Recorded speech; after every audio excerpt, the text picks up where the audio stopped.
هذه القصيدة كتبت بعد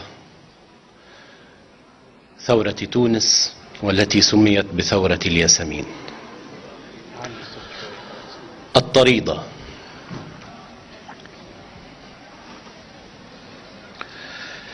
حي الشعوب تقود اليوم قائدها، تزيح ظلمة ليل كي ترى غدها.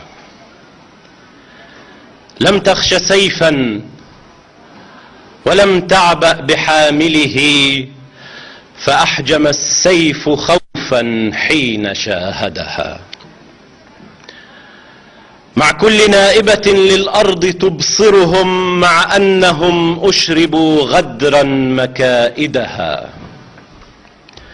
قد كسرت صنما واستنهضت همما، واستعذبت ألما كي لا يطاردها. ثوارنا بسطاء الناس قد بذلوا، مع أنهم حرموا دوما موائدها. شبيبة حررت من كل منقصة، قد ودعت ليلها والصبح واعدها. قل للذي قد طغى أخزيت من صنم، بذل أمتنا أخرجت ماردها. الله سطر أن الأرض قادرة، فهل سيجرؤ علج أن يعاندها؟ درس من الله للإنسان عبرته أن الفريسة قد تصطاد صائدها.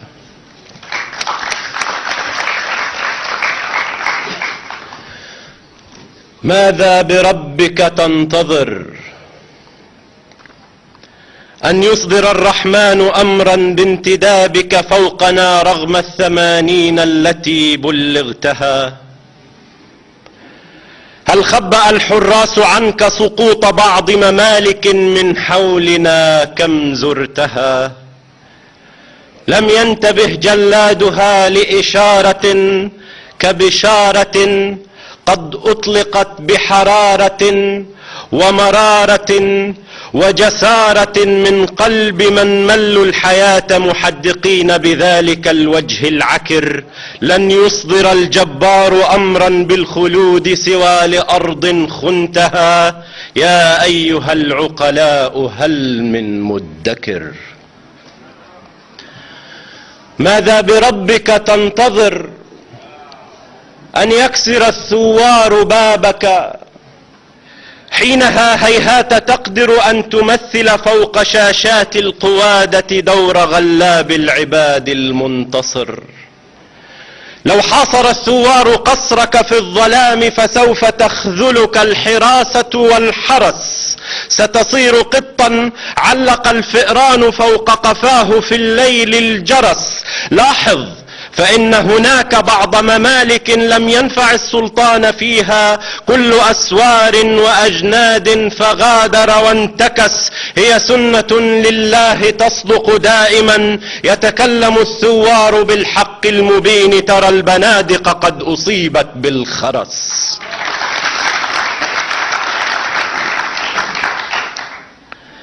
ماذا بربك تنتظر؟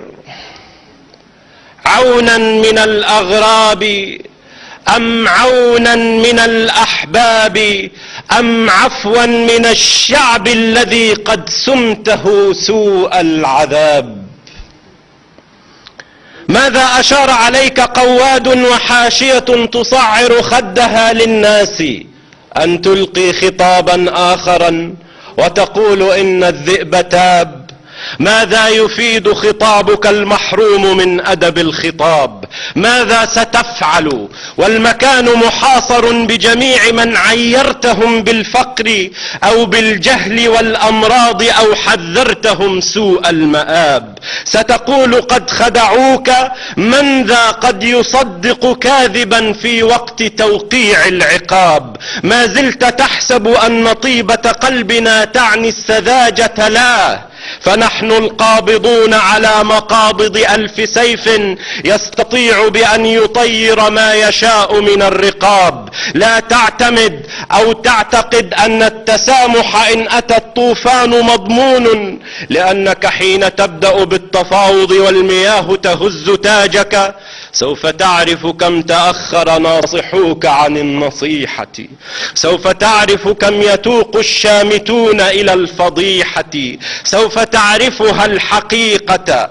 أنت محصور كجيش هالك كانت له فرص النجاة متاحة لو كان قرر الانسحاب. يا أيها المحصور بين الراغبين بقتله، أنصت بربك قد أتى وقت الحساب. يا من ظننت بأن حكمك خالد، أبشر فإن الظن خاب.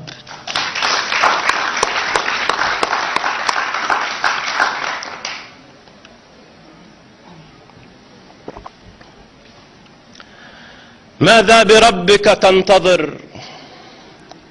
قبرا ملوكيا، جنازة قائد وولي عهد فوق عرشك قد حباه الله من نفس الغباء. كن واقعيا، كنت محظوظا وشاء الحظ أن تبقى وها قد شاء أن تمضي، فحاول أن تغادرنا ببعض الكبرياء. لا تنتظر حتى تغادر في ظلام الليل من نفق إلى منفى يحاصرك الشقاء. حرموك طائرة الرئاسة، لا مطار يريد مثلك، لا بساط أحمر عند الهبوط ولا احتفاء. قد صرت عبئا فاستبق ما سوف يجري قبل أن تبكي وحيدا كالنساء. ما زلت تطمع تدخل التأريخ من بهو المديح، وإن شعري قال تدخله ولكن من مواسير الهجاء. في خاطري يعلو نداء من عاش فوق العرش بالتزوير يرحل بالحذاء.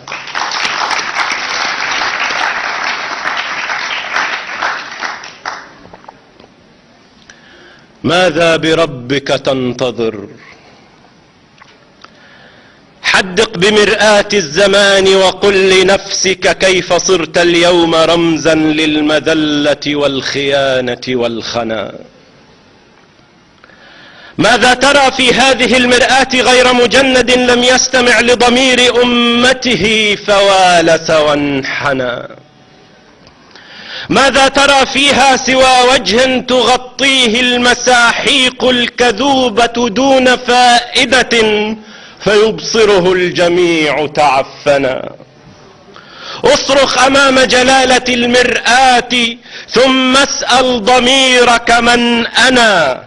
سترى الجواب يعود. أنت القائد المهزوم لحظة أسره، متذللا متوسلا مستنجدا بعدوه من أهله. وإذا خسرت ذويك لن يجديك أن ترضى الدنا، فاتعس بذم الشعب ولتهنأ بمدح عدونا.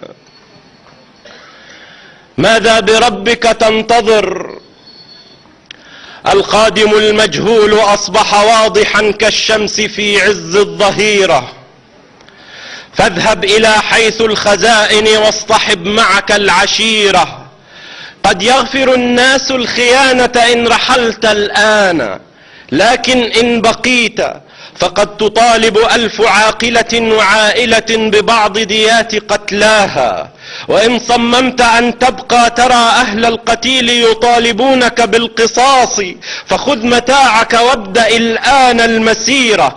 كم قد خدمت عدونا وسيكرمونك في مدائنهم، فسافر دون خوف نحوهم في رحلة تبدو يسيرة. ما زال عندك فرصة فلتقتنصها، إنها تبدو الأخيرة.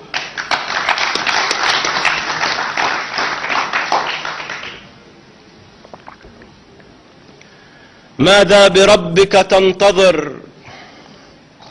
الآن غادر، لم يعد في الوقت متسع لملء حقائبك. اهرب بيخت نحو أقرب مرفأ واصحب جميع أقاربك. لا وقت للتفكير، فالتفكير للحكماء، والحكماء قد طردوا بعهدك، والمطارد صار أنت الآن، فاهرب من جميع مصائبك. أتراك تعجب من صروف الدهر؟ لا تعجب، فكم عجبت شعوب من سخيف عجائبك. أتظن أن الجيش يطلق رمحه نحو الطريدة راضيا من أجل كرشك؟ أم هل تظن أولئك الفرسان تسحق بالسنابك أهلها لتعيش أنت بظل عرشك؟ يا أيها الجنرال، كل الجند في فقر، وإن الفقر رابطة توحد أهلها في وجه بطشك. فلتنتبه، إذ لا ولاء لمن يخون وأنت خنت جنود جيشك. احذر سنابك خيلهم، احذر سهام رماتهم، احذر سكوتهم وطاعتهم وتعظيم السلام، فكل تلك الجند قد ترنو لنهشك. قد يوصلونك للأمان إذا رحلت، ويوصلونك إن بقيت لجوف نعشك. ماذا بربك تنتظر يا أيها المشتوم في كل المقاهي من جموع السامرين؟ يا أيها الملعون في كل الشرائع مبعدا من كل دين؟ يا أيها المنبوذ في القصر المحصن بالجنود الغافلين، ماذا ستفعل؟ هل ستقسم أن تحاسب من رعيت من الكلاب المفسدين الفاسدين؟ أم هل ستعفو عبر مرسوم رئاسي عن الفقراء مع دمع سخين؟ عفوا يعم الكل، ولتسمع جموع الحاضرين الغائبين، فلتشهدوا إنا عفونا عن ضحايانا شريطة أن يمدونا ببعض الوقت كي نقضي عليهم أجمعين. لن ينفع المرسوم فالمقسوم آت، لن يرحم الثوار دمعك، أنت لم ترحم دموعا للثكالى الصابرات. تحتاج معجزة، ولكن مر عهد المعجزات. هو مشهد مل المؤرخ من تكرره، رئيس أحمق خلعوه في عجل، ويبدو آخر في يوم زينته قتيلا من عساكره الثقات. يا كاتب التاريخ قل لي كم حويت من العظات الواضحات.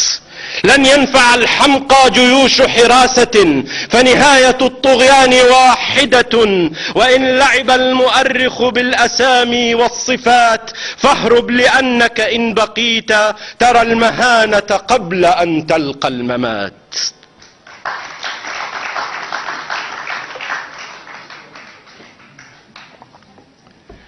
ماذا بربك تنتظر؟ أدري وتدري، رغم كل الباسطين خدودهم من تحت نعلك، أننا في آخر الفصل الأخير من القصيدة. أدري ويدري السامعون جميعهم أن الخيانة فيك قد أمست عقيدة.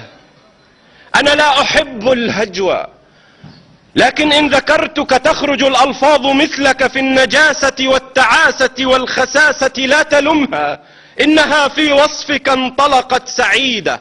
حاول تدبر ما تراه، فما تراه نهاية محتومة، هيهات يجدي من مكيدتها مكيدة. ما زلت محتارا، أقول لك انتبه، دوما علامات النهاية في اقتراب حينما تبدو بعيدة.